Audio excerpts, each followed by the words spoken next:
Friday evening எப்பயும் போல் office work evening முடிச்சுட்டு snacks என்ன இருக்குன்னு பார்த்தா பனங்கிழங்கு இருந்துச்சு. ஸோ அன்றைக்கி கார்த்தியும் நேரத்துலேயே வந்துட்டாங்க. அதனால் சரி பனங்கிழங்கு வந்து எடுத்து செஞ்சு சாப்பிட்லாம் அப்படின்னு சொல்லிட்டு பனங்கிழங்கு எடுத்தேன். ஸோ இதில் நிறையா ப்ரோட்டீன் கண்டென்ட், ஃபைபர் எல்லாமே இருக்கனால உடம்புக்கு ரொம்ப நல்லது. என்கிட்ட வந்து பனங்கிழங்கு வந்து ஒரு 2, 3 தான் எப்பயுமே அவிப்பேன். இந்த டைம் வந்து பனங்கிழங்கு ரொம்ப வாடி இருந்துச்சு. ஸோ எல்லாமே போட்டு அவிக்கலான்னு சொல்லிட்டு மொத்தத்தையும் போட்டு அவிக்கலான்னு அவிச்சிட்டேன்.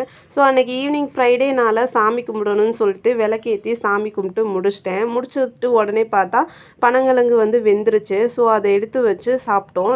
நல்லா டேஸ்ட்டாகவே இருந்துச்சு, சூப்பராக இருந்துச்சு. நெக்ஸ்ட்டு பார்த்தீங்கன்னா பொங்கல் வரப்போகுது. ஸோ பொங்கலுக்கு மெஹந்தி வைக்கலான்னு சொன்னேன். எனக்கு கோன்லாம் போட தெரியாது. ஸோ இன்ஸ்டன்ட் மாதிரி சரவணா ஸ்டோருக்கு போயிருந்தோம். அங்கே பார்த்தீங்கன்னா மெஹந்தி ஸ்டிக்கர் இருக்கும். ஸோ அது வாங்கலான்னு தான் போயிருந்தோம்.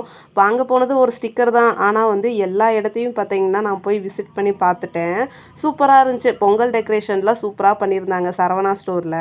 நெக்ஸ்ட்டு பார்த்தீங்கன்னா நான் வாங்க போன அந்த மெஹந்தி ஸ்டிக்கரை போய் பார்த்துட்டேன். ஃபைனலி பார்த்து டிசைன் பார்த்து எடுத்துட்டேன். பட் எல்லா டிசைனுமே மயில் தான் இருந்துச்சு. ஸோ மயில் டிசைனில் ஒரு டிசைன் எடுத்துகிட்டு நெக்ஸ்ட்டு அங்கேருந்து கூட்டுக்கு போய் அத்தம் வாங்கி சாப்பிட்டுட்டு அங்கேருந்து கிளம்பிட்டோம். போகிற வழியில் திருப்பரங்குன்றத்தில் எங்களுக்கு தெரிஞ்சவங்க இருந்தாங்க. ஸோ அவங்களையும் போய் பார்த்துட்டு அங்கேருந்து கிளம்பிட்டோம்.